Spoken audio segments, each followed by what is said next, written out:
வெற்றி தலைவர் சென்னையில இறங்க போறாருன்னு சில பேருக்கு தூக்கம் போயிடுச்சு. ஐயோ வந்துட்டாங்களே. எந்த சாலையில நம்ம சார் வெற்றி தலைவர் விஜய் சார் வராரோ அந்த சாலையில மாநகராட்சியில இருந்து அவசரமா போய் பள்ளத்தை நோண்டி சுத்தி இரும்பு தகட போட்டு நிறுத்தி இருக்கிறாங்க. அந்த சாலையில கார்பரேஷன் இன்னைக்கு போய் பள்ளம் தோன்றாங்களா, வேலை செய்யறாங்களாம். ஏன் இத்தனை நாளா சீரியல் பார்த்து வீட்டுல தூங்கிட்டு இருந்தியா? இத்தோடு எங்களுடைய கதை முடிந்து விடும் என்று நீங்கள் தப்பு கணக்கு போடுறீங்க. ஒவ்வொரு வீட்லயும் ஒரு விஜய் அண்ணனா தம்பியா வாக்காளனாக இருக்கிறார். சுனாமி அலை கூட வெளியே தெரியாது. அது கரையை தொட்டு அநீதிகளை அடித்து உடைத்து புரட்டி போட்டு புதிய வரலாறு படைக்கின்ற போது வீடுதோறும் இருக்கின்ற விஜய் யார் என்று கேடுகட்ட திமுகவுக்கு தெரியும். எழுதி வைத்துக் கொள்ளுங்கள். ஒரு தவறு செய்தால் அதை தெரிந்து செய்தால் அது ஸ்டாலின் என்றாலும் விட மாட்டார் தலைவர், விடவே மாட்டார். தப்பு பண்ண ஒவ்வொருத்தனும் எழுதி வச்சுக்க. உன்னுடைய தண்டனை காலம் தளபதியினுடைய ஆட்சியினுடைய காலத்தினுடைய முதல் நாளில் இருந்து தொடங்குறது. நீ தப்பிக்கவே முடியாது. உங்களுக்கு உங்க ஹஸ்பண்ட பிடிக்கும்? ஆமா, எனக்கு புருஷனை தான் பிடிக்கும். அதை விட யாரை பிடிக்கும்? எனக்கு புருஷனை பிடிக்கும். ஆனா சின்ன வயசுல இருந்து என் கோபத்தாபத்தை எல்லாம் தாங்கி நின்ன என் தம்பியையும் என் அண்ணனையும் என் புருஷனை விட அதிகமா பிடிக்கும்னு சொல்லுவாங்களே, அப்படி தம்பியாக அண்ணனாக என் தலைவனை பார்க்கக்கூடியவர்கள் தான் இந்த பெண்கள். எங்க தாய்மார்களை யாரெல்லாம் தப்பா பேசுனாங்களோ அரசியலில் அனாதைகளாக அத்தோட அவங்க கதை முடிந்து ஓடி இருக்கிறார்கள்.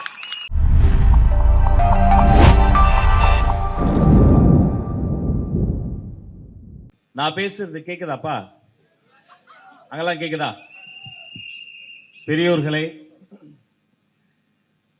பெரியோர்களே, தாய்மார்களே, அண்ணன்களே, அக்காக்களே, அப்பாக்களே, அம்மாக்களே, அவர்களே, இவர்களே, சொந்தங்களே, பந்தங்களே, நல்லவர்களே, வல்லவர்களே, ஒரே வரியில சொல்லிடலாமா? தளபதி நெஞ்சில் குடியிருக்கும். வெற்றி தலைவருக்கு உயிர் வணக்கம். போற்றுதலுக்குரிய பொதுச் செயலாளர் அண்ணன் ஆனந்த் அவர்களுக்கு பாச வணக்கம். நடமாடும் பல்கலைக்கழகம் பரப்புரை செயலாளர் அண்ணன் நாஞ்சில் சம்பத் அவர்களுக்கு மகிழ்ச்சி வணக்கம். இந்த மண்ணை, இந்த பகுதியை வெற்றி கழகத்தின் கோட்டையாக மாற்றி வைத்திருக்கிற கழக மாவட்ட செயலாளர் எங்க அண்ணன் அப்புனுவுக்கு பாச வணக்கம். எனது அன்பிற்கினிய தம்பி, தமிழக வெற்றி கழகத்தினுடைய மாநில செய்தி தொடர்பாளர் அன்பிற்குரிய தம்பி அமலன் அவர்களுக்கு பாச வணக்கம். தனது வாழ்நாள் முழுக்க 8ஆம் வள்ளலாக வாரி வாரி கொடுத்த புரட்சி தலைவர் பொன்மனச்செம்மல் ஐயா எம்ஜிஆர் அவர்களினுடைய நம்பிக்கையை வென்று இன்று வெற்றி தலைவரினுடைய அன்பையும் வென்றிருக்கிற அண்ணன் ஜேசிடிஆர் அவருக்கு தலை வணக்கம். மேடையை அலங்கரித்துக் கொண்டிருக்கக்கூடிய அத்தனை நிர்வாகிகளுக்கும் எனது அன்பு வணக்கம். இத்தனை மணிக்கு இந்த சாலையில இவ்வளவு கூட்டம், இவங்களையெல்லாம் இந்த சந்தோஷத்தை எல்லாம் பார்க்கும்போது கட்சி கரவேட்டி கட்டி வந்தா பரவாயில்லங்க, ஆபீஸ்ல இருந்து லஞ்ச் பாக்ஸோட வந்து நின்று பாக்குறீங்களே, ஐயோ ஐயோ. ஆண்கள், பெண்கள், பெரியவங்க, சின்னவங்க, அந்த அபார்ட்மெண்ட்ல இருக்கவங்க, தாய்மார்கள், இந்த கூட்டத்தை பார்க்கும் போதே அண்ணன் ஜெயிச்சிட்டாரு, தளபதி ஜெயிச்சிட்டாரு. 1000 விளக்கு என்பது வெற்றி கழகத்தினுடைய வெற்றி கோட்டை என்பதற்கான ஒரு முத்தாய்ப்பு. நான் வருகின்ற வழியெல்லாம் இந்த தெருவின் தொடக்க முதல் அந்த அழகான மஞ்சள் சிவப்பு இரு நிறத்தில் மின்னக்கூடிய வெற்றி கழகத்தின் கொடி பட்டொலி வீசி பறந்து வா வா என்று என்னை அழைத்தது. ஜேசிடி அண்ணனுக்கு நான் இன்னைக்கே சொல்லிடுறேன், இன்னைக்கு 1000 விளக்கில் இந்த மின்னொலியில் மின்னுகிற பட்டொலி வீசி பறப்பது இந்த வெற்றி கொடி. நாளை செஞ்சாஜ் கோட்டையிலும் பறக்கும் ஒரு வெற்றி கொடி. எத்தனை பெரிய சந்தோஷம். யார் இந்த மனிதர்? ஜேசிடி அண்ணன். எத்தனையோ பேரை பார்த்திருக்கிறோம். இப்படி ஒரு பண்பாளரை நான் பார்த்து வெகு நாட்கள் ஆகிவிட்டது. அண்ணனை முதல் முறையாக பார்த்த போதே நான் ஆச்சரியப்பட்டேன். நம்ம இந்த சினிமா காட்சியில சொல்லுவாங்கல்ல, ஆளு பார்க்க எம்ஜிஆர் மாதிரி தக தக தக தக தக. அவரை பார்த்த உடனே வயசுல பெரியவர், ஒரு அச்சம். அமலன் என்னுடைய தம்பி, அவனை நான் கூப்பிட்டு உரிமையா பேசுவேன். ஆனா ஐயாட்ட அப்படி பேச முடியாதுல. ஐயா கிட்ட பேசின பிறகுதான் தெரிஞ்சது, உண்மையிலேயே ஐயா தான் யூத். ஒரு 16 வயது இளைஞனை போல இதயம் படைத்த ஒரு மாமனிதர். எத்தனை பண்பானவர், அன்பானவர். தேர்தல் அறிக்கை குழு, வெற்றி தலைவர் அவர்களால் நியமிக்கப்பட்ட தேர்தல் அறிக்கை குழுங்க, எலெக்ஷன் மேனிபெஸ்டோ கமிட்டி. அதுல அன்பிற்கினிய ஜேசிடிஆர் அண்ணனும் இருக்கிறார். எங்க வேலை என்ன தெரியுமா? தமிழ்நாட்டில் இருக்கக்கூடிய 5 மண்டலங்கள், 38 மாவட்டங்கள், திக்கட்டும் திசை பரப்பி இருக்கக்கூடிய மக்களை நேரில் சந்தித்து மக்களுக்கான ஒரு விஷயத்தை மக்கள் கிட்ட இருந்தே வாங்கிட்டு வாங்கன்னு எங்க தலைவர் அமிச்சார். முதல் ரவுண்டு ஜாலியா போயிட்டேன். அதுக்கப்புறம் பேட்டா வடக்கு மண்டலம், தெற்கு மண்டலம், மேற்கு மண்டலம், கடற்கரை மண்டலம், சிறப்பு மண்டலம்னு ஒவ்வொரு ஊரா போகும்போது நான் கூட கொஞ்சம் களைத்து போனேன். ஆனால் புன்னகையோடு ஒரு புன்னகை அரசரை போல களைப்பே இல்லாமல் பணியாற்றியவர் ஐயா ஜேசிடிஆர். அந்த காலையில ஒரு 10 மணிக்கு ஆரம்பிச்சதுன்னா மாலை வரைக்கும் நீளுங்க. மக்கள் சாரையா வருவாங்க. வேற எந்த கட்சியில அப்படி நீங்க பார்க்க முடியாது. தமிழக வெற்றி கழகத்துல எங்க கிட்ட ஒரு கடிதம் கொடுக்கணும், மனு கொடுக்கணும்னு அங்க பாருங்க. அந்த அந்த அப்படியே லட்சுமி, அப்படியே சுபிட்சமாக அந்த தாய்மார்கள் சாரையா வந்து கடிதம் எழுதி கொண்டு வந்து எங்க கையில கொடுப்பாங்க. களைத்து போகும், வியர்வை வரும், சில சமயம் தலையே சுத்தும். அத்தனை பேருக்கு நடுவுல உண்ண நேரம் இருக்காது, தண்ணி குடிக்க நேரம் இருக்காது. நான் அப்படியே களைத்து போகிற போது எங்களுக்கு உண்ண உணவும் குடிக்க நீரும் எடுத்து வைத்து அடுத்தவரின் பசியை தான் அறிந்து அவர்கள் பசிக்கிறது என்று சொல்வதற்கு முன்பு அந்த உணவு ஏற்பாடு செய்த ஒரு மனிதர் என்று சொன்னால் அது ஜேசிடி பிரபாகரன் தான். இவரை போன்ற மனிதர்கள் நடமாடக்கூடிய இந்த ஊர்ல தான் அநாகரிக அரசியலின் மொத்த உருவமாக இருக்கக்கூடிய பொன்ராஜ் போன்ற அறிவாலய அடிமைகளும் உளவாய் கொண்டு இருக்கிறார்கள். எத்தனை பெரிய கொடுமை! ஒரு மாற்று கருத்து கொண்ட பெண்களை பத்தி இப்படியா பேசுறது? தமிழக வெற்றி கழகத்தினுடைய பெண்கள் எப்பேற்பட்டவர்கள்! நெல்லையில நான் பேச போயிருந்தப்பங்க ஒரு தங்கச்சி கிட்ட ஓடி வந்துச்சுமா, அண்ணன் உங்ககிட்ட ஒரு விஷயம் சொல்லணும்னு. என்னமான? மதுரை மாநாட்டுக்கு நான் வந்திருந்தேன், 15 லட்சம் பேர் வந்திருந்த மாநாடு, மதுரை மாநாடு. அப்புறம் அப்படின்னு நான் முட்டி மோதி தளபதியை பார்க்கணும்னு கிட்ட வந்துட்டேன். அந்த ரேம்புக்கு நடுவுல வந்துட்டேன், பக்கத்துல வந்துட்டேன். ஆனா ரொம்ப பக்கத்துல போனதால தளபதி வரும்போது நீங்க மைக்ல சொன்னீங்க தளபதி வந்துட்டாரு, ஆனா என் கண்ணுக்கு அவரு தெரியல. அப்புறம் என்ன அறியாம அழுக வந்தது. நான் மனசு உடைஞ்சு அழுதேன். சுத்தி பாக்குறேன், தெரிஞ்சவங்க யாருமே இல்ல. அத்தனை லட்சம் ஆண்களுக்கு நடுவுல நான் ஒரே ஒரு பொண்ணு நிக்கிறேன். என் மனசு பதறிச்சு. அப்புறம் என்னென்ன எல்லாம் நம்ம டிவிக்கு அண்ணனுங்க. நான் அலறத பார்த்துட்டு ஒரு அண்ணன் கேட்டாரு, தங்கச்சி தளபதி கண்ணுக்கு தெரியலையா? தோல்ல ஏறி நின்னு பாருமா, என் தோல்ல ஏறி நின்னு பாருமான்னு. ஒரு குழந்தை அப்பா தோளுக்கு மேல தூக்கி வச்சு சாமியை காட்டுவாங்க பாருங்க, அப்படி தான் தோளுக்கு மேல என்னை ஏத்தி நிக்க வச்சு தளபதியை காமிச்சாங்கன்னு. திஸ் இஸ் டிவிகே, தமிழக வெற்றி கழகம் என்று சொன்னால் இதுதான். அப்படிப்பட்ட எங்களுடைய சிங்க பெண்களை வாய் கூசாம அந்த ஆளுங்க மேடையில இதை போல நான் பேசுவதே இல்லை. அவன் சொன்ன வார்த்தையை சொல்வதற்கு நான் கூசும். நான் அத்தகைய மனிதன் அல்ல, உங்க அத்தனை பேருக்கு தெரியும். ஆனா அவன் சொன்னதை சொல்லணும். என்ன சொல்றான்? மாற்று கருத்து கொண்ட தமிழக வெற்றி கழகத்தினுடைய அந்த பெண்களை பார்த்து என்ன சொல்றாரு திரு பொன்ராஜ் அவர்கள்? சொல்றாரு, அவர்கள் விபச்சாரிகள். ஒரு ஊடகத்திலிருந்து போன் பண்ணி ஒரு பெரிய மனிதர் இப்படி பேசலாமா, மன்னிப்பு கேட்கிறீங்களான்னதுக்கு நான் மன்னிப்பு கேட்க மாட்டேன், விபச்சாரிகள் என்றுதான் சொல்வேன் என்று சொல்லுகிற வாய் அழுகி போகும். இந்த மேடையில் இருந்து சொல்கிறேன், எங்க சிங்க பெண்களை பத்தி இப்படி பேசக்கூடிய உனக்கு எப்படி ஒரு துணிச்சல்? திமுகவினுடைய நட்பு இருந்தா என்ன வேணா பேசுவீங்களா? தமிழ்நாட்டுக்கு ஒரு வரலாறு இருக்குங்க. எங்க தாய்மார்களை யாரெல்லாம் தப்பா பேசினாங்களோ அரசியலில் அனாதைகளாக அத்தோட அவங்க கதை முடிந்து ஓடி இருக்கிறார்கள். இத்தனை பெண்கள் இருக்கீங்கம்மா, மனசுல எழுதி வச்சுக்கங்க. ஏன் நான் கேட்க மாட்டேனா? யாருக்கிட்டே போய் எங்கேயாவது போய் நீங்க பேசும்போது கேட்டு பாருங்க, என்னம்மா உங்களுக்கு உங்க ஹஸ்பண்ட பிடிக்குமா? ஆமா எனக்கு புருஷனை தான் பிடிக்கும். அதை விட யாரை பிடிக்கும்? எனக்கு புருஷனை பிடிக்கும். ஆனா சின்ன வயசுல இருந்து என் கோபத்தாபத்தை எல்லாம் தாங்கி நின்ன என் தம்பியையும் என் அண்ணனையும் என் புருஷனை விட அதிகமா பிடிக்கும்னு சொல்லுவாங்களே, அப்படி தம்பியாக அண்ணனாக என் தலைவனை பார்க்கக்கூடியவர்கள் தான் இந்த பெண்கள். ஒரு பெரிய மூதாட்டிட்ட போய் கேட்டு பாருங்க, 50 வருஷம் ஒன்னா வாழ்ந்துருப்பாங்க. என்னம்மா 50 வருஷம் ஒன்னா வாழ்ந்தீங்க? பாட்டி சொல்லுங்க, உங்களுக்கு தாத்தா பிடிக்கும். ஆனா அதை விட என்னுடைய மகனை தாங்க எனக்கு ரொம்ப பிடிக்கும். அந்த தர்ம தாயின் தவ புதல்வனை தன் மகனாக பார்க்கக்கூடியவர்கள் தான் இந்த தாய்மார்கள்.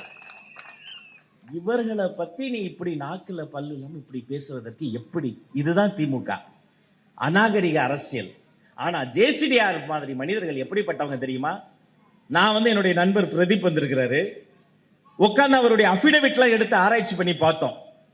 தமிழ்நாடு அரசியல்ல எனக்கு தெரிந்து ஒரு குற்ற வழக்கு கூட இல்லாத தூய்மையான மனிதராக அண்ணன் ஜேசிடி பிரபாகர் அவர்கள் மிளர்கிறார். பெண்கள் அடிக்கிறது, ஊடகத்தை அடிக்கிறது, ஊரையே கொள்ளடிக்கிறது, இது தீய சக்தி திமுக. ஆனா எந்த குற்ற செயலிலும் ஈடுபடாமல் ஊருக்காக உடைக்கிறோமே, இதுதான் தூய சக்தி தாவேகா. இதுக்கு மேல என்ன? செய்திகள் பார்த்திருப்பீங்க, வெற்றி தலைவர் சென்னையில இறங்க போறாருன்னு சில பேருக்கு தூக்கம் போயிடுச்சு. ஐயோ வந்துட்டாங்களே. போன வாரம் எக்மூர்ல தானா சாலையில பொதுக்கூட்டத்துல பேசும்போது தேர்தல் மேலாண்மை பொதுச்செயலாளர் ஒரு வார்த்தை சொன்னார், எங்க வெற்றி தலைவர் விஜய் சாலையில இறங்குற அன்னைக்கு இருக்குடா அவங்களுக்கு திமுக அப்படின்னார். அன்னைக்கே அவங்களுக்கு பயம் வந்துருச்சு. என்ன பண்றாங்க? தேர்தல் ஆணையத்திடம் அதிகாரிகளிடம் 2 நாட்கள் முன்பே சட்டப்பூர்வமாக அனுமதி கடிதம் நாங்க கொடுத்துட்டோம். தேர்தல் நாள், அந்த தேர்தல் பயணம், பரப்புரை பயணம் தொடங்குவதற்கு சில மணி நேரங்கள் இருக்கும் போது என்ன தெரியுமா பண்ணாங்க? எந்த சாலையில நம்ம சார் விஜய், வெற்றி தலைவர் விஜய் சார் வராரோ அந்த சாலையில மாநகராட்சியிலிருந்து அவசரமா போய் பள்ளத்தை நோண்டி சுத்தி இரும்பு தகட போட்டு நிறுத்தி இருக்கிறாங்க. அந்த சாலையில கார்பரேஷன் இன்னைக்கு போய் பள்ளம் தோன்றாங்களா, வேலை செய்யறாங்களாம். ஏன் இத்தனை நாளா சீரியல் பார்த்து வீட்டுல தூங்கிட்டு இருந்தியா? இத்தனை நாளா உனக்கு வேலை செய்யணும்னு தோணலையா? சரி, இத்தனை நாளா இவங்க செய்த வேலையினுடைய வரலாறு என்ன? ஐயோ பயங்கரமான வரலாறு, ஐநா சபை வரைக்கும் இருக்கு. குறிப்பா நம்ம மாநகராட்சி என்ன தெரியுமா பண்ணாங்க? கொசுவை அழிக்க நவீன திட்டம். என்ன? சாக்கடை மூடிக்கு கொசுவலை போடுவது. மதிப்பிற்குரிய மாண்புமிகு மேயர் அம்மா என்ன சொல்றாங்க? நாங்கள் இத்தனை கோடி செலவில் அனைவருக்கும் கொசு வழங்கும் திட்டம். கொசு வழங்கும் திட்டமா? இதையெல்லாம் பண்ணவங்க அவசரமா தலைவர் வரப்போற பள்ளத்தை தோண்டி நல்லா இருந்த ரோடுங்க அதை ஏதோ சந்திர மண்டலம் மாதிரி ஆக்கி, காவல்துறை அதையெல்லாம் எடுத்து காட்டி, இந்த இடத்தில் 3000 பேர் வருவ முடியாது, கூட முடியாது என்று சொல்லி மறுபரிசீலனை செய்யுங்கள் ஆணையத்திடம் சொல்லி, அங்க இருக்கக்கூடிய சில அதிகாரிகள் அதையே காரணமாக காட்டி வெற்றி தலைவர் இந்த இடத்திற்கு வரக்கூடாது என்று மனுவை நிராகரித்திருக்கிறார்கள். இப்பதான் தலைவர் சொன்ன ஒரு வரி நினைவுக்கு வருகிறது.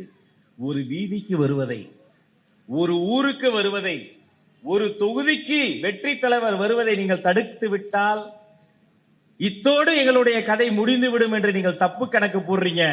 ஒவ்வொரு வீட்லயும் ஒரு விஜய் அண்ணனா தம்பியா வாக்காளனாக இருக்கிறார். வீட்டுக்கு வீடு விஜய், தமிழ்நாட்டுக்காக விஜய். இந்த வீதியில இருக்கார், இந்த அபார்ட்மெண்ட்ல இருக்கார், அந்த கடையில இருக்கிறார். வெளியிலே தெரியவே தெரியாது. நடு கடலில் இருக்கின்ற போது மாபெரும் சுனாமி அலை கூட வெளியே தெரியாது. அது கரையை தொட்டு அநீதிகளை அடித்து உடைத்து புரட்டி போட்டு புதிய வரலாறு படைக்கின்ற போது வீடுதோறும் இருக்கின்ற விஜய் யார் என்று கேடுகட்ட திமுகவுக்கு தெரியும். எழுதி வைத்துக் கொள்ளுங்கள்.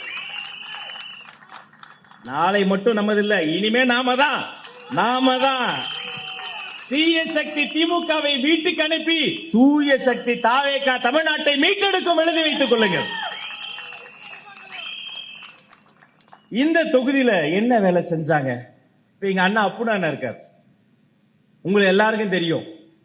28 வருஷமா பிறந்த குழந்தைக்கு தங்க மோதிரம், வளரும் குழந்தைக்கு ரொட்டிப்பால் முட்டை திட்டம், படிக்கும் குழந்தைக்கு விஜய் படிப்பகம். உங்களை மாதிரி குடிப்பகம் இல்லடா, படிப்பகம் நடத்தக்கூடிய என்னுடைய கழக மாவட்ட செயலாளர். படிப்பில் ஜெயித்தால் தளபதி கல்வி விருதுகள், 10ஆம் வகுப்பு 12ஆம் வகுப்புல நல்ல மதிப்பெண் வாங்கினா தளபதியை கூட்டு வந்து அவர் கையால வைர மோதிரம் வைர வளையல் போடுவாரு. எப்படியாவது என்ன தளபதி கூட போட்டோ எடுக்கணும் ஒரு குழந்தை வந்து கேட்டா நான் ஒண்ணு சொன்னேன், நீ நல்லா படிக்கணும், நல்லா படிமா ராஜாத்தி, 10th பிளஸ்ல நல்ல மார்க் வாங்கினா தளபதி உன்னை வந்து கூட்டு தங்க மோதிரம் போடுவாரு. உலகத்திலேயே தமிழ்நாட்டில தான் ஒரு குழந்தைக்கு பரிசு தருவதற்காக 14.5 மணி நேரம் நின்று கொண்டே இருந்த ஒரு தலைவர் என்னுடைய வெற்றி தலைவர் தான். பிறந்த குழந்தைக்கு தங்க மோதிரம், வளரும் குழந்தைக்கு ரொட்டிப்பால் முட்டை திட்டம், படிக்கும் குழந்தைக்கு விஜய் படிப்பகம், படிப்பில் வென்றால் தளபதி கல்வி விருதுகள், வாழ்வு கொடுக்க விஜய் குருதியகம், வயிற்றை நிறைக்க விஜய் விலையில்லா விருந்தகம். ஒரு சர்க்கார் செய்வதை செய்து கொண்டிருக்கிறார் என்னுடைய சர்க்கார், அந்த கழக மாவட்ட செயலாளர். நான் கர்வத்தோட சொல்வேன், பெருமையோட சொல்வேன். பல முறை பனையூர்ல தலைமை அலுவலகத்துல நாங்கெல்லாம் நிப்போம். கூட்டம் எக்கச்சக்கமா வந்துரும். நாங்க கண்ணாலேயே பேசிக்குவோம், எப்பா கொஞ்சம் கூட்டத்தை நாங்க 4 பேர் சேர்ந்து. அப்போ ஒரே ஒரு குரல் வரும் பொதுச் செயலாளர்கிட்ட இருந்து, தம்பி அப்புன்னு யாருங்க அப்படின்னு. களத்துல இந்த சிங்கம் இறங்கினா 1000 பேர் இருந்தாலும் ஒத்தையாளு ஒரே ஆளு சமாளிப்பாரு. The name is அப்புன்னு வேல்முருகன், தமிழக வெற்றி கழகத்தின் பெருமைக்குரிய கழக மாவட்ட செயலாளர். யாரும் கிடையாது. இன்னொரு பெருமை என்ன தெரியுமா கண்ணனுக்கு? தமிழக அரசியல் வரலாற்றுல ஒரு மாற்றுத்திறனாளி சமூகத்தையே மாற்றும் திறனாளி மாவட்ட செயலாளராக வைத்திருக்கிற ஒரே கட்சி டிவிகே. 1000 பேருக்கு சமம். சரி, யாரு வேட்பாளர்? அது யாரா வேணா இருக்கலாம். வெற்றி தலைவர் யாரை கை காட்டுகிறாரோ, வெற்றி தலைவரின் கை யாரை காட்டுகிறதோ, அதுவும் 2 தொகுதி, அந்த பக்கம் டி நகர், இந்த பக்கம் 1000 விளக்கு. யோசிச்சு பாருங்க எப்படி இருக்கும். 2 தொகுதியிலும் சிக்ஸர் அடித்து விசில் சத்தம் விண்ணை பிளந்து வெற்றி கோட்டை செஞ்சாஜி கோட்டைக்கு போவது உறுதி. ஒவ்வொரு மேடைக்கு போகும்போதும் ஓடி ஓடி ஓடும் போதும் நான் என்னுடைய பொதுச் செயலாளரை நினைச்சுக்குவேன். இந்த மேடையில் அவரு இங்க கலந்துக்க முடியல, ஒரு விழா மேடையில தொடங்குது, செய்தி வந்துருச்சு, பொதுச் செயலாளருடைய சகோதரி அவங்கள வளர்த்தவங்க தவறிட்டாங்க. உடனே கிளம்ப சொல்ற, அண்ணன் கிளம்பல, அமைதியா இருங்கடா அப்படின்ட்டு வேலை செய்யற. நிகழ்வு முடியுது, கிளம்பல. வந்த அத்தனை பேருக்கும் தன் கையால் உணவு பரிமாறுறாரு, கிளம்பல. கண் கலங்குது எங்களுக்கு. ஏன்னா அவர் தான் போய் எல்லா வேலையும் செய்யணும். ஒரு பொதுச் செயலாளருங்க, சின்ன பசங்க எல்லாம் அந்த தொண்டர்கள் எல்லாம் வந்திருப்பாங்க, அவங்க சாப்பிட்ட இலைய கூட நான் எடுக்கிறேன்னு எடுத்து போட்டுட்டு எல்லோரையும் அனுப்பிட்டு, சிஸ்டர் எல்லாரும் பத்திரமா வீட்டுக்கு போங்க, நெக்ஸ்ட் டைம் குழந்தையெல்லாம் கூட்டு வராதீங்க, அன்பொழுகு அனுப்பிட்டு தன்னை வளர்த்த 2ஆம் தாயான சகோதரியினுடைய அந்த இறுதி நிமிடங்களுக்கு கூட கடகப்பணியை முதலில் செய்துவிட்டு பின்பு சென்ற மாமனிதரின் பெயர் தான் பொதுச் செயலாளர் அண்ணன் என் ஆனந்த். இது ஒரு கூட்டு குடும்பம். ஜெயசிரியார் ஒரு பக்கம், ஜென்டில்மேன் பாலிடிக்ஸ். இவர மாதிரி ஒரு ஜென்டில்மேன் திமுக காட்டுங்க. அங்க இருக்கிறதுல யார் தெரியும்ல? பக்தர்களினுடைய அந்த திருநாமத்தையும் அந்த திருநெறியும் கொச்சையாக பேசி சிரிக்க முடிகிறதே ஒரு மனிதனா? அது திருநாமம் என்பது என்ன, திருநீர் என்ன? அடிப்பட்ட ஒரு குழந்தைக்கு நைட் அதை அலறி எந்திரிக்கிற போது ஒண்ணுலடா தங்கம் தூங்கு தூங்குன்னு திருநீரை பூசக்கூடிய தாய்மார்களை நான் பார்த்திருக்கிறேன். ஏன்னா அந்த குழந்தை யாரும் கிடையாது, நான் தான் நைட் எல்லாம் அலறி எழுந்திருக்கும் போது என் தாய் தனலட்சுமி அந்த திருநீரை பூசிதான் ஒண்ணு இல்ல நல்லது நடக்கும் நல்லது நடக்கும் என்னை காப்பாத்தினா. இன்னைக்கு இந்த தமிழ்நாட்டுக்கே நாங்க சொல்றோம், ஒண்ணு இல்ல 2026 தளபதி ஆட்சி வந்துரும், நல்லது நடக்கும் நல்லது நடக்கும், நடந்தே தீரும். இன்னைக்கு நான் வர்ற வழியில அண்ணா பல்கலைக்கழகத்துல மாணவர்கள் வாசல்ல போராடுறாங்க. என்னப்பானா, யார் இந்த சாரனை இப்போ வரைக்கும் கண்டுபிடிக்க முடியல, அந்த கொடுமையை மறக்க முடியல. இன்னொரு பேராசிரியர் இன்னும் சில மாணவர்களிடம் அத்துமீறி செய்தி அனுப்புற. எப்படிங்க அவனுங்களுக்கு இந்த தைரியம் வருது? எங்க பார்த்தாலும் போராட்டம். ஆசிரியர்கள் போராடுறாங்க, மாணவர்களும் போராடுறாங்க, மீனவர்கள் போராடுறாங்க, விவசாயிகள் போராடுறாங்க, விஞ்ஞானிகள் போராடுறாங்க, ஆசிரியர்கள் பகுதி நேர ஆசிரியர்கள் போராடுறாங்க, மருத்துவர்கள் பாத யாத்திரை போறாங்க, செவிலியர்கள் போராடுறாங்க, பேருந்து ஓட்டுநர்கள் போறாங்க. எங்க போனாலும் போராட்டம். நாங்களாம் இந்த தூய்மை தொழிலாளர் போராட்டம் உண்ணாவிரதத்துக்கு நான் போயிருந்தேன். 10 நாளுமா, 10வது நாள் உண்ணாவிரதம் இருக்காங்க 4 பேருமா, ஒரு ரூபாய் சாப்பிடல. போய் அவங்க காலை பிடிக்கணும், ஜில்லுன்னு இருக்கு, அவங்களால பேச முடியல, விடவிடன்னு இருக்கு. ஏமா அப்படி பண்றீங்க, சாப்பிட்டுலாமே, ஏமா அப்படி போராடுறீங்க? அந்த அம்மா ஒண்ணு சொல்லுச்சு, என்னை கிட்ட கூப்பிட்டு, தம்பி நாங்க ஒண்ணும் கேட்கல, எங்களுக்கு கால் காசா இருந்தாலும் சர்க்கார் காசு வேணும், மரியாதை வேணும், அடையாளம் வேணும். இலவசமா கிளவுஸ் தரேன்றான். யாருக்கு வேணும்? ஒரு கிளவுஸ் வாங்க துப்புலாமையா நாங்க இருக்கிறோம்? ஆனா எங்களுக்கான அங்கீகாரம் வேணும், அடையாளம் வேணும், சுயமரியாதை வேணும். என்னை கிட்ட கூப்பிட்டு சொல்லிச்சு அந்த அம்மா, இவ்வளவு எங்களுக்கு வேணும்னா 2026 தளபதி ஆட்சி வேணும், தமிழ்நாட்டுக்கு தளபதி ஆட்சி வேணும். ஏன் இவ்வளவு தவறு நடக்குதுன்னா, இன்னைக்கு ஆட்சி கட்டல இருக்கிற காப்பந்து முதல்வர், அவர் ஆட்சி முடிஞ்சிருச்சுன்னு வைங்களேன், வந்ததும் தெரியல போனதும் தெரியல, வாமா மின்னல் போயிருச்சு, ஒன்றுமே செய்யல. ஆனா இங்க இருக்கக்கூடிய மனிதர் யார் தெரியுமா? அவரும் இவருடைய குருநாதரும் வேறு வேறு கிடையாது. ஒரு தவறு செய்தால் அதை தெரிந்து செய்தால் அது ஸ்டாலின் என்றாலும் விட மாட்டார் தலைவர், விடவே மாட்டார். தப்பு பண்ண ஒவ்வொருத்தனும் எழுதி வச்சுக்க. உன்னுடைய தண்டனை காலம் தளபதியினுடைய ஆட்சியினுடைய காலத்தினுடைய முதல் நாளில் இருந்து தொடங்குகிறது. நீ தப்பிக்கவே முடியாது. நாம என்ன பண்ணோம்? தலைவர் சொல்லக்கூடிய வேட்பாளர் பலப்படுத்தணும். இத பாருங்க, வேறு கட்சியில் இருந்து முன்னாள் எம்சி, எத்தனையோ கட்சி இருக்குங்க. நல்ல வேலை அண்ணன் அண்ணா அறிவாலயம் பக்கம் போகல, தப்பிச்சிட்டார். Great escape. ஏன்னா சும்மான 2 நாள் முன்னாடி அந்த பக்கம் ஒரு பையன் போயிருக்கான், இழுத்து 2 சீட்டு அண்ணன், 2 சீட்டு வாங்கிக்க, 2 இல்லைங்க, சரி 1 சீட்டு, 2 சீட்டு இல்ல 1 சீட்டு வாங்கிக்க, சொல்லு பிரஸ் மீட்ல சொல்லு. நீ எங்க இருந்து வந்திருக்க? நான் தண்ணி கேன் போட வந்தவங்க. சாப்பாடு டெலிவரி பண்ண போனவங்க எல்லாம் பயப்படுறாங்க. ஐயோ, கூப்பிட்டு பொன்னாடைய போத்து உதயசூரியன் சின்னத்தில் நின்று விடுங்கள் என்று மன்றாடி. எத்தனை கட்சி கூட்டணிப்பா? 26. இவ்வளவு சொன்னீங்கல்ல, ஒரே ஒரு சேலஞ்ச். நான் பேப்பர் பார்க்காம எல்லாரும் பேசுனேன். அந்த 26 கட்சி பேரை பேப்பர் பார்க்காம ஸ்டாலினை சொல்லுங்க பாப்போம். ஒண்ணுமே தெரியாது. ஒரு கட்சி ஒண்ணுமே தெரியாது. அவருக்கு எப்படி தெரியும்? எதையும் கண்டு காணாமல் அவரு ஒரு வேற ஒரு உலகத்துல வாழ்ந்துகிட்டு இருக்கிறார். அவர் காப்பீடிக்கும் கலாச்சாரம் பள்ளிக்கூடத்திலேயே தப்புங்க. அங்க அண்ணன் பையன் ஸ்கூல்ல படிக்கிறான், காப்பீடிச்சா விடுவாங்க, திட்டுவாங்களா இல்லையா? சின்ன பையன் அவனை திட்டுறாங்க, காப்பீடிக்காத. எவ்வளவு பெரிய பசங்க! ஏண்டா மதிப்பெண்காக காப்பீடிக்கலாம்? ஒரு மாநாட்டை வேடா காப்பீடிப்பீங்க சொல்லியிருக்காங்க. போய் ஈவென்ட் ஆர்கனைசர், தம்பி அந்த டிவிக்கா மாநாடு மாதிரியே எங்களுக்கு ஒரு மாநாடு வேணும், அதே மாதிரி ஒரு ரேப் வேணும், அதே மாதிரி தலைவர் நடந்து வரணும். அதுக்கு எங்க தளபதி தாண்டா வேணும். தோல்ல துண்டு போட்டு நடக்கிறவங்களா தளபதி ஆக முடியுமா? பாவம். நினைத்து பார்க்கிறேன். அண்ணன் இருந்தார் அன்னைக்கு.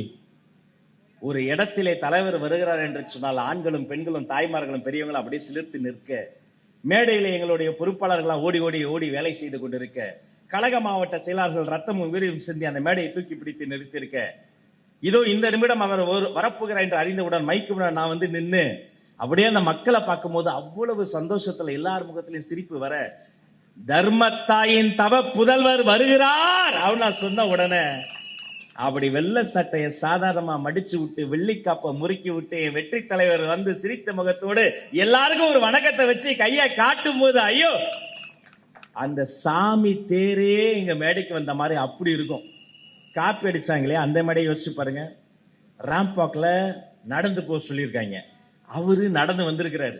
அவங்க கட்சிக்காரங்களுக்கு அவரு மேல என்ன காட்டுன்னு தெரியல. நம்ம தலைவருக்கு தோல்ல துண்ட போடுவாங்கல்ல, அதே மாதிரி போடுனவன துண்டை சுட்டிட்டு அவன் தலைமையிலேயே போட்டான். எவ்வளவு பெரிய மனுஷன், மதிப்பிற்குரியவர். அவர் வரும்போது பூவை கொடு, 200 ரூபா, பூவை கொடு அப்படின்னு அவனுக்கு சொன்னீங்களே, வாங்கின பூ என்ன பண்ணணும் அவருக்கு சொன்னீங்களா? இந்த பூவை நான் இப்ப என்ன பண்றது அப்படின்னு சுத்தி பதினா அப்படி போட்டு போயிட்டாரு. அவ்வளவுதான். 2026 திமுக ஆட்சி இதே மாதிரி தூக்கி போட்டு மக்கள் போயிட்டே இருக்க போறாங்க. இது எல்லா சேனலையும் இதை நான் சொல்வேன். ஒரு சேனல் கூட இந்த லைனை வைக்க மாட்டாங்க. என்கிட்ட கேட்பாங்க, நீங்கள் தளபதி அவர்கள் முதலமைச்சராக உடனடியாக முதலமைச்சராக முயற்சி செய்கிறாரா? அட பாவிகளா, தளபதி முதலமைச்சராக முயற்சி எல்லாம் செய்யல. அந்த முன்னாள் முதலமைச்சர் தான் தளபதியாக முயற்சி செஞ்சுட்டு இருக்கிறாரு. பேண்ட் கலரை கூட மாத்தாம செல்ஃபி எடுத்துக்கிட்டு. நீங்க வேணா பாருங்க, இப்படியே காப்படிச்சு அடுத்த மேடையில் ஆக வெற்றி சின்னமா விசில் சின்னத்தில் ஐயோ உளறிட்டோமே சொல்ல போறாரு அவரு. அது மட்டும்தான் பாக்கி. ஏன்னா அவங்க வீட்லயும் திமுக அதிமுக சகல கட்சிகளினுடைய வீட்டில் இருக்கக்கூடிய இளைஞர்களில் இருந்து தாய்மார்கள் வரைக்கும் தமிழ்நாட்டுக்கு நல்லது பண்ணணும்னு முடிவு பண்ணிட்டாங்க. அதனால எல்லா சின்னத்தையும் மறந்து எலெக்ஷன் டேட் அன்னைக்கு நேரா போறீங்க. அங்க வாக்குப்பெட்டி இருக்கும், அதை பாக்குறீங்க. மீது எல்லாரும் பார்த்தோன்னே தெரியும், இது 1000 கோடி ஊழல், இது 2000 கோடி ஊழல், இது நகை பறிப்பு, சங்கிலி பறிப்பு, இது அது இது அது. ஒரு முகம் தெளிவா இருக்கும், தூய்மையான முகமா இருக்கும், எந்த குற்ற வழக்குகளும் இல்லாத முகமா இருக்கும். அன்னைக்கு புரட்சி தலைவர் முதல் இன்று வெற்றி தலைவர் வரை அனைவரையும் அன்பை வென்ற முகமா இருக்கும். அந்த முகத்துக்கு பத்தியில வெற்றி சின்னமாம் விசில் சின்னம் போட்டு இருக்கும், தமிழக வெற்றி கழகம் என போட்டு இருக்கும். உங்கள் பொன்னான வாக்குகளை அந்த வெற்றி சின்னமாம் விசில் சின்னத்தில் நீங்கள் வழங்கணும். எங்களுக்கெல்லாம் ஒரு வாய்ப்பு கொடுக்கணும். இந்த தொகுதியினுடைய சட்டமன்ற உறுப்பினர், மதிப்பிற்குரிய அன்பு சகோதரர், எனது நண்பர் மருத்துவர் எழிலன், அவர் ஒரு மருத்துவர், இன்னைக்கு அமைச்சர். என்னப்பா அமைச்சர் இல்லையா? இல்லையா? எப்படி இருப்பார்? அவர் பேர் எழிலன். ஒரு உதயநிதி, இன்ப நிதி, அந்த நிதி, இந்த நிதி, அவர்கிட்ட எந்த நிதியும் இல்லைங்கிறதுக்காக நீங்க என்னதான் படிச்சாலும் டாக்டராகவே இருந்தாலும் அந்த குடும்பத்துல பவர் ஃபேமிலியில நீங்க பிறக்கலனா கடைசி வரைக்கும் அமைச்சரவை பக்கத்திலேயே போக விடாம பாத்துக்குவாங்க. அது அந்த பண்ணையார் கட்சி. ஆனா நம்ம யார் தெரியுமா? ஆட்டோ ஓட்டுநர்களை, மூட்டை தூக்குபவர்களை, சாதாரண மனிதர்களை, இளைஞர்களை மாவட்ட கழக செயலாளர்களாக, வெற்றி வேட்பாளர்களாக, மக்கள் பிரதிநிதிகளாக மாற்றி காட்டுகிற பாமர கட்சி தமிழக வெற்றி கழகம். ஐயா, பொன்னான வாய்ப்பியா, நம்ம பசங்களாம் வரணும், நம்ம தாய்மார்கள் வரணும், நம்ம காலம் வரணும், நம்ம ஆட்சி வரணும். அதற்கு வெற்றி தலைவர் தான் தமிழ்நாட்டின் முதலமைச்சராக வரணும், வருவார். இனி மழை பெஞ்சா 1000 வழக்குல தண்ணி நிக்க கூடாது. நம்ம மக்கள் பிரதிநிதி மழை வருகிற முதல் துளி கீழே வருவதற்கு முன்பு ஓடி வந்து அங்க நிப்பாரு. இனி இங்க திரும்பிய திசையெல்லாம் கூகுள் மேப் போட்டா ஏதோ சிவப்பு பெயிண்ட் அடிச்ச மாதிரி சிவப்பாவே காட்டக்கூடாது.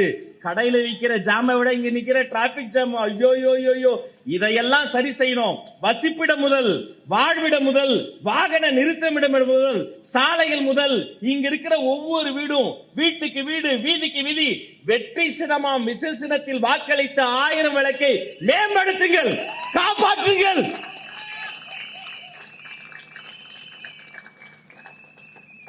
இத்தனை மணிக்கு இவ்வளவு கூட்டம்லாம் அப்படியே இருக்காது. ஒரு வீட்டுல திடீர்னு நெருப்பு பிடிச்சிருச்சுன்னா அங்க இருக்க தேக்கு மரம், பாக்கு மரம் கூட எரிஞ்சு போயிடும், பட்டு துணி அழிஞ்சு போயிடும், அங்க இருக்கிற காகிதம் எல்லாம் அழிஞ்சு போயிடும். ஆனா தங்கத்தை எடுத்து நெருப்புலே போட்டாலும் அப்படியே தங்கும். அதனாலதான் அதுக்கு பேரு தங்கம். இவ்வளவு நேரம் சொட்டு களையம் அப்படியே நிக்கிற சொக்க தங்கங்கள் உங்களை அத்தனை பேரையும் வணங்கி எங்க போனாலும் ஒரு சத்தத்தை கேட்டோன்னு மனசுக்கு சந்தோஷமாயிடும். ஒரு குட்டி குழந்தை கூட, நான் சிக்னல்ல நின்னுட்டு இருக்கேன், திடீர்னு சத்தம், என்னுடைய மகிழ்ந்த ஓட்டுநர் சொல்றாரு, அண்ணே அண்ணே இங்க பாருங்கன்னு. கண்ணாடி இறக்கி பாக்குறேன், என்னப்பா சத்தம் அப்படின்னு பாக்குறேன். பக்கத்துல ஒரு பேருந்து, அந்த பேருந்துல இளைஞர்கள், அந்த குட்டி குழந்தை, பள்ளிக்கூடம் போறவங்க இருக்கிறாங்க. ஜன்னல் வழியே எட்டி பார்த்து என்னமோ கத்துறாங்க. என்னன்னு பார்த்தா அவங்க நம்மள பாப்பாங்கல்ல, இது ராஜமோகன் அண்ணன், இது ஒரு கொடி, டிவிகே கொடி. எட்டி பார்த்து சந்தோஷத்துல டிவிகே டிவிகே டிவிகே டிவிகே. இது சாதாரண முழக்கம் அல்ல. தீய சக்தி திமுகவை வீட்டுக்கு அனுப்ப போகிற அன்பு முழக்கம், வெற்றி முழக்கம், வெற்றி தலைவரி முழக்கம், இன்று 1000 விளக்கில் ஒலிக்கிற, ஓங்கி ஒலிக்கிற முழக்கம். இந்த கோட்டை வெற்றி கோட்டை, நாளை செஞ்சாஜு கோட்டையில் ஒலிக்க போகிற முழக்கம். விடைபெறுகிறேன். நன்றி, வணக்கம், வணக்கம்.